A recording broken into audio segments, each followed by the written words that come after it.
শাস্ত্রে বললেন ভগবান যতবার এই পৃথিবীর মাঝে এসেছেন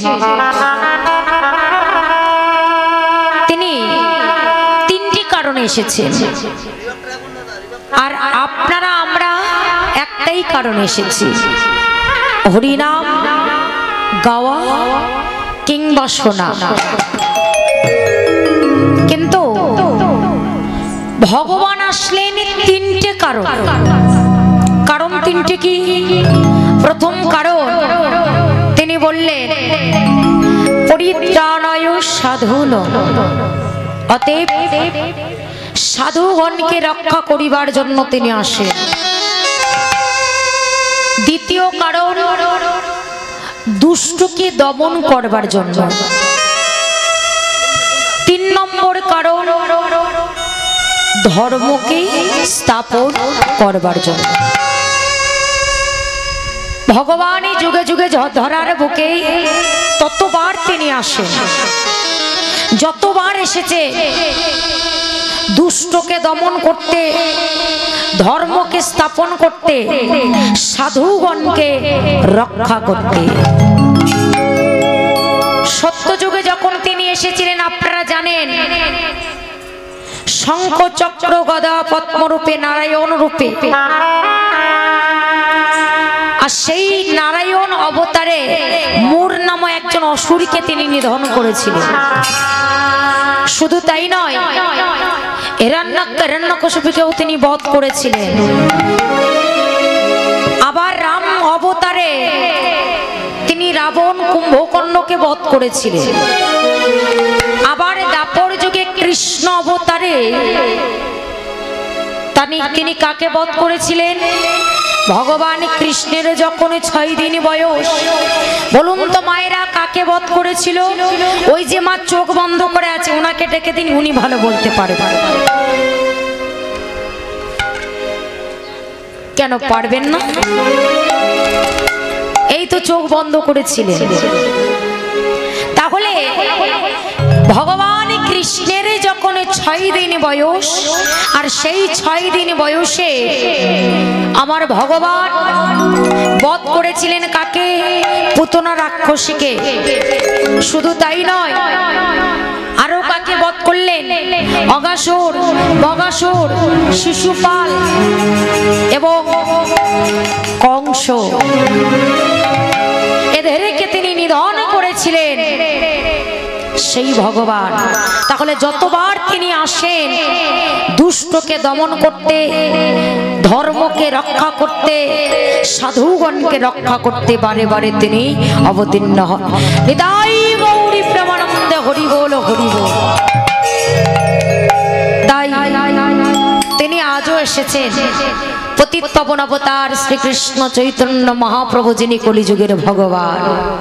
তো চলুন সবাই মিলে আমরা আগে সেই মহাপ্রভুকে প্রণাম জানাই। সবাই একটু হাত তুলে গৌরাঙ্গ মহাপ্রভুর মতো হাত তুলুন তো দেখি। মায়েরা, বাবারা সবাই হাত তুলুন, মহাপ্রভুকে প্রণাম জানান সবাই মিলে প্রেম সে। আমাদের গৌর এলো রে,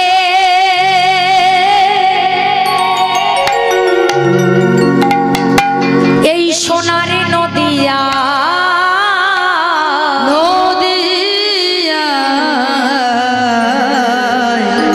আজি উলু ধ্বনি জয় ধ্বনি জয় ধ্বনি। না, ভেবেছিলাম যতটা জোরে হবে আর, কিন্তু ততটা ধরে হচ্ছে না, মোটেই হচ্ছে না, মোটে হচ্ছে না। বলছে উলু ধ্বনি জয় ধ্বনি। সেটাই বলছে তো মায়েরা, আজি উলু ধ্বনি জয় ধ্বনি, শব্দ শোনা যায় আমাদের গৌরে লোরে। হাত তুলে তুলে সবাই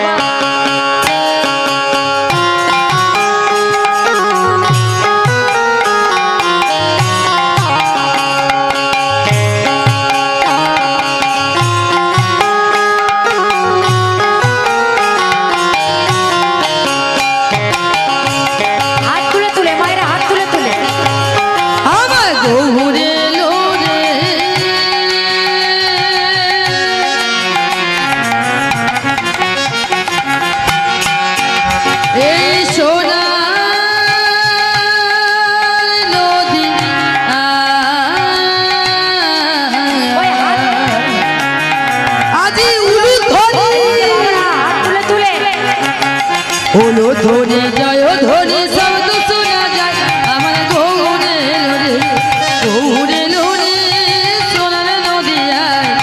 উলু ধ্বনি জয় ধ্বনি শব্দ শোনা যায় আমার গৌরে লরে। উলু ধ্বনি উলু ধ্বনি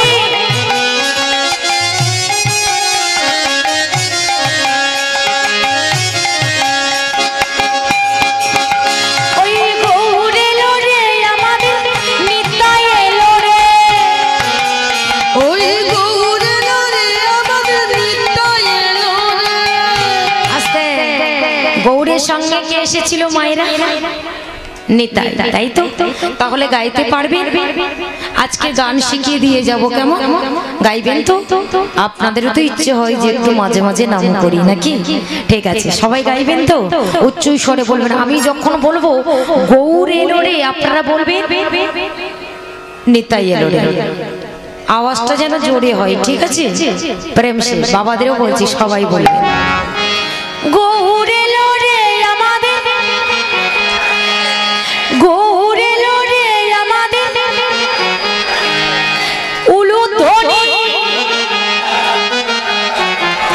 উলু ধ্বনি জয় ধ্বনি শব্দ শোনা যায় আমার গৌরে লরে সোনার নদিয়ায় উলু ধ্বনি জয় ধ্বনি শব্দ শোনা যায় আমার গৌরে লরে।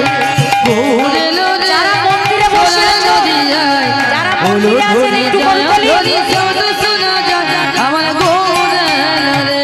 গৌর এলো রে সোনার নদিয়ায় উলু ধ্বনি জয় ধ্বনি শব্দ শোনা যায় আমার গৌর এলো রে।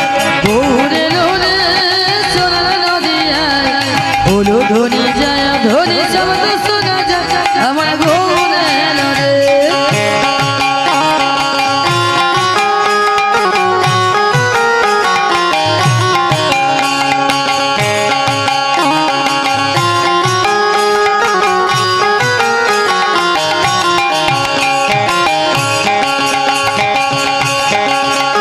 আবার ফাল্গুনি পূর্ণিমা তিথি, হরি বল হরি বল। আবার নক্ষত্র ফাল্গুনি, ওই না শুভক্ষণে, শুভক্ষণে জন্ম নিল।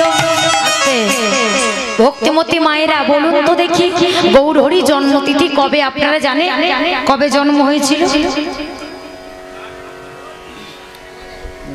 দোল পূর্ণিমা, ঠিক বলছেন। আচ্ছা বলুন তো শ্রীকৃষ্ণের জন্ম কবে হয়েছিল? হ্যাঁ, এটা তো মায়েদের বলতেই পারবে, যেহেতু মায়েরা বার করেন, তাই তো উপোস করেন নাকি? হ্যাঁ করেন তো, তাই মায়েরা বলতে পারবেন। গৌর হরির থেকে বেশিরভাগ কৃষ্ণের জন্মতিথিটা কবে সেটা বেশি মায়েদের মনে থাকে আর কি, তাই তো মায়েরা?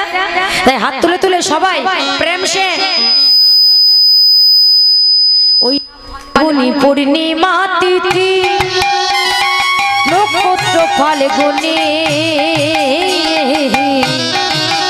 ওই না শুভক্ষণে, শুভক্ষণে জন্ম নিল গৌর গুণমণি, আমার গৌর গুণমণি। ফাল্গুন পূর্ণিমা তিথি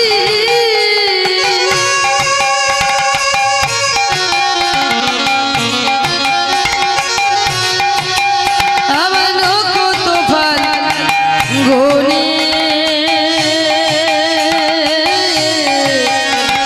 শুভক্ষণে শুভক্ষণে জন্ম নিল গৌর গুণমণি, আমার গৌর গুণমণি, আমার গৌর গুণমণি। সুচিরয়াঙ্গিনা আমার মাঝে, সুচিরয়াঙ্গিনা মাঝে, সুচিরয়াঙ্গিনা আমার মাঝে, সুচিরয়াঙ্গিনা আমার মাঝে, গৌর এলো রে, গৌর এলো রে সোনার নদিয়ায়, উলু ধ্বনি জয় ধ্বনি শব্দ শোনা যায় আমার গৌর এলো রে। হাত তুলে তুলে উলু ধ্বনি জয় শব্দ শোনা যায় আমার গৌরে। গৌর এলো রে সোনার নদিয়ায়, উলু ধ্বনি জয় ধ্বনি শব্দ শোনা যায় আমার গৌরে তাই গৌর হরি বল। উলু ধ্বনি মায়েরা শব্দ শোনা যায় আমার গৌরে, আমার গৌরে, আমার গৌরে।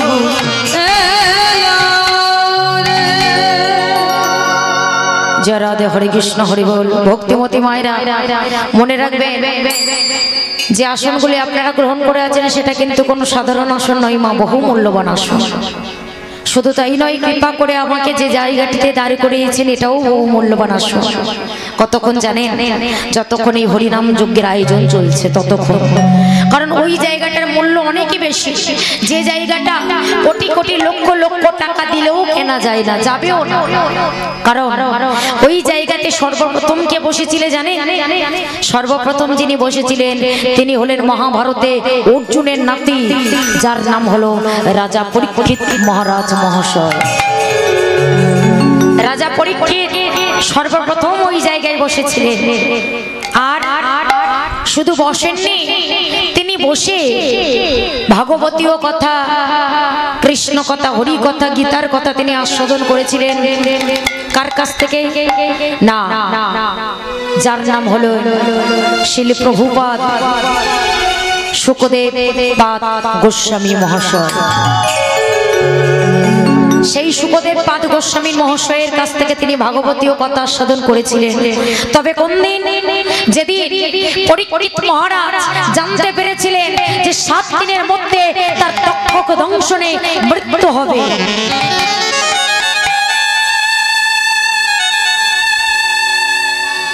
ভক্তিমতী মায়েরা, কোন দিন?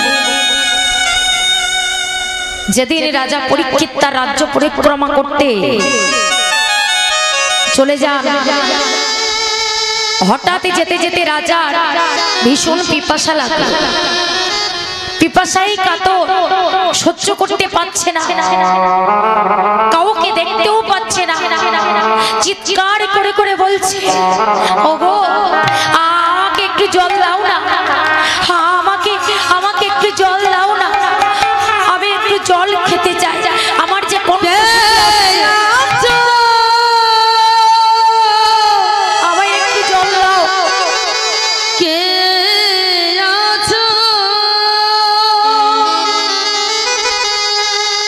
আমার যে বড় পিপাসা লেগেছে, আমাকে একটু জল, একটু জলে দিয়ে আমার তাপিত প্রাণ শীতল কর।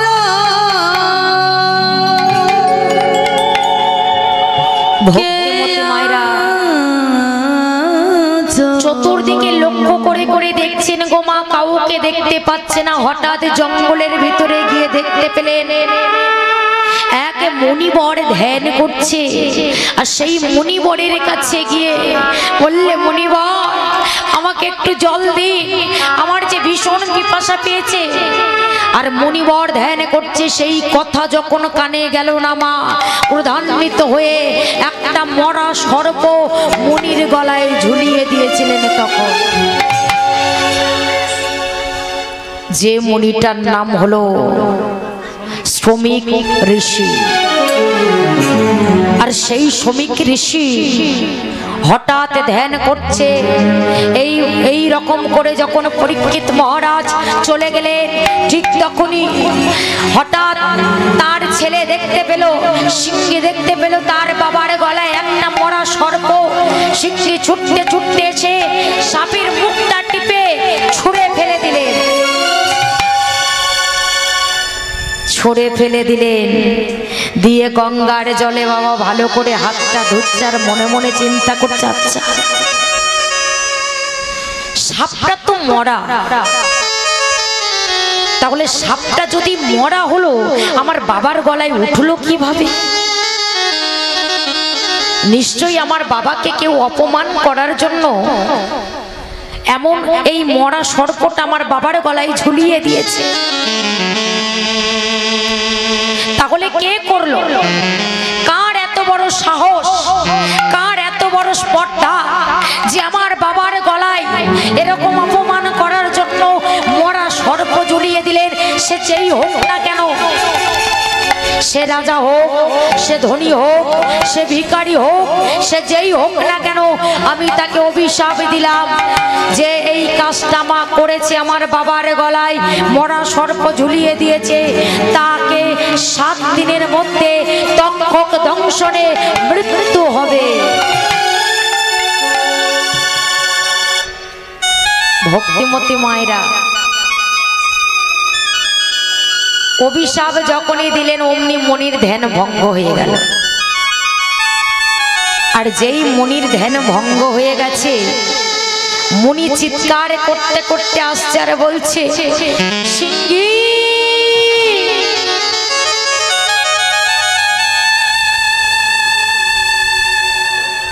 ওরে সিংহী, এ তুই কি করলি বাবা? এই অভিশাপ তুই ফিরিয়ে নে, কেন করলি বাবা? অভিশাপ যদি কাউকে দেয়া হয় সেটা তো ফেরত নেওয়া যায় না বাবা, সেটা তো ফেরত নেওয়া যায় না, আমি তো নিতে পারবো না। ওরে কেন করলি এমনটা? রাজা পরীক্ষিতের মতো রাজা যে আর দুনিয়ায় নেই, তার মতো ধর্মশীল রাজা ইও জগতে আর কেহ নাই। তবে যা, এ কথা গিয়ে জানি আই রাজা পরীক্ষিতকে যে 7 দিনের মধ্যে তক্ষক দংশনে তার মৃত্যু হবে। বাবা আমি তো যেতে পারবো না। আর এদিকে রাজা পরীক্ষিত যেই না ঘরে গিয়ে তার মাথায় যে মুকুটটা ছিল, মুকুটটা যেই খুলেছে, হঠাৎ তার মাথা থেকে, তার শরীর থেকে ক্রোধ নেমে গেল। কারণ যে রাজা পরীক্ষিত এত বড় একটা ধর্মশীল রাজা, শুধু তাই নয় অর্জুনের নাতি, সে এমন একটা কাজ কেন করলো সামান্য একটু জলের জন্য?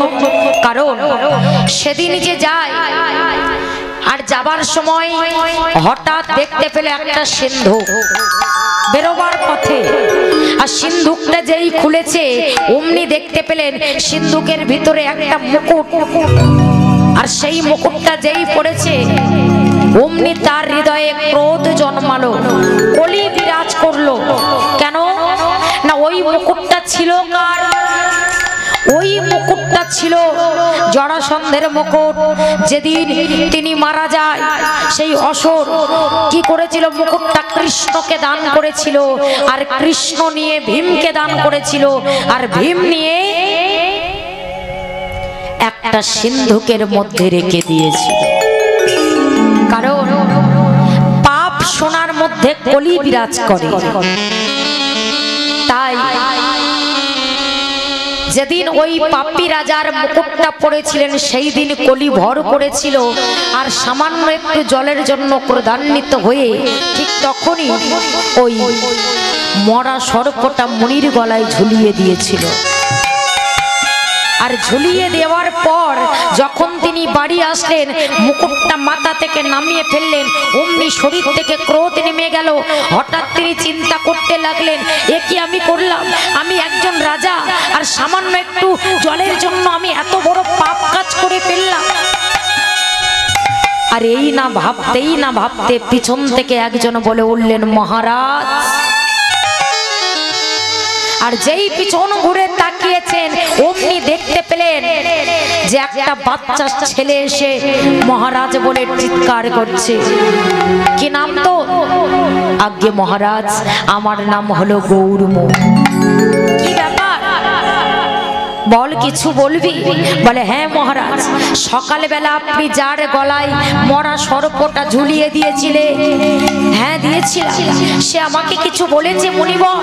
আমার তো অপরাধ, আমার তো অন্যায় করে হয়েছে, আমি তো অপরাধ করেছি, আমার শাস্তি পাওয়া দরকার। কি অভিশাপ করেছে আবার বলো? মহারাজ করেছে তো আপনাকে অভিশাপ, তবে